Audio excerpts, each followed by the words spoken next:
अस्सलाम वालेकुम प्यारे दोस्तों ते बेलियों। मैं तुहानू अपनी आप बीती सुनान लगा जिहड़ी कि मेरे नाल गुजरी है। मेरी एक बड़ी अनोखी कहानी है जो मेरे नाल गुजरिया है, जो मेरे नाल होया है।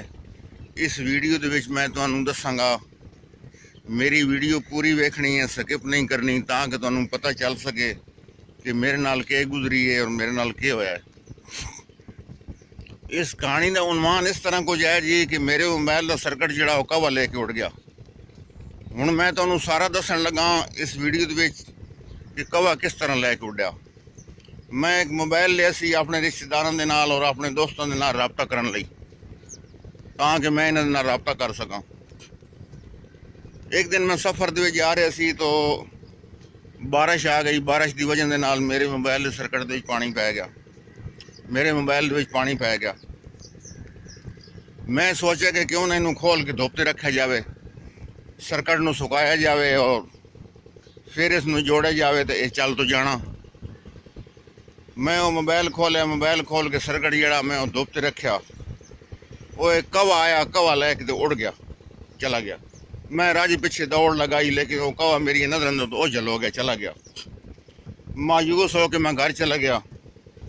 एक दिन मेरे को यार दोस्त आए, उन्होंने मैनू कहा, यार फतेह मोहम्मद तू फोन कद नहीं किया, की होई मोबाइल कि की? मैं यार वो नहीं, फलां दिन मैं सफ़र दे जा रहे सी तो बारिश आ गई। बारिश की वजह नाल मेरे मोबाइल दे पानी पै गया। तो मैं सोचा कि क्यों ना इनू खोल के धुप ते सुकाया जाए और फिर जोड़िया जाए तो फिर चल जासी। वो मैं खोल के धुप ते रखे तो कवा लैके उड़ गया। मैं तो राई दौड़ लगाई उसके पिछे, लेकिन मेरी नज़र तो ओझल हो गया, चला गया लैके। उन्हें कहा, यार एक तरीका है सर्किट टूटन का। मैं क्या, वो केड़ा? उन्हें कहा, यार तू उस कवे का घोंसला तलाश कर, इंशाल्लाह तेन सर्किट मिल जासी। परिंदा कोई भी अपने शिकार करता है ना, वो अपने घोंसले भी लैके जाता।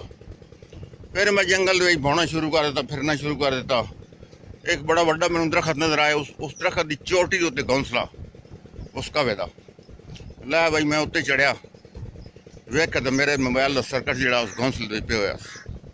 वो मैं सर्किट उठाया, उठा के लत्था थले, फिर मैं धुप ते रखा, वो सुकाया, मोबाइल जोड़िया, मेरा मोबाइल जोड़ा चल गया।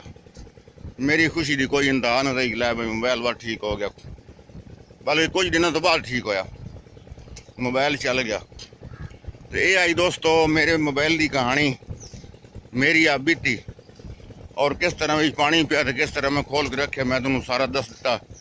तो इस तो बाद मेरी वीडियो नू शेयर करना, लाइक करना, चैनल नू सबसक्राइब करना, क्योंकि ऐसी वीडियो इस किस्म दी कहानियाँ मैं फखरे कर ला यूट्यूब चैनल पर अपलोड करता रहना।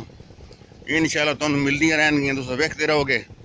तो ये नाल ही अगली वीडियो तक मैनू दो इजाजत। ओके, अल्लाह हाफिज़। फिर मिलेंगे। पाकिस्तान जिंदाबाद।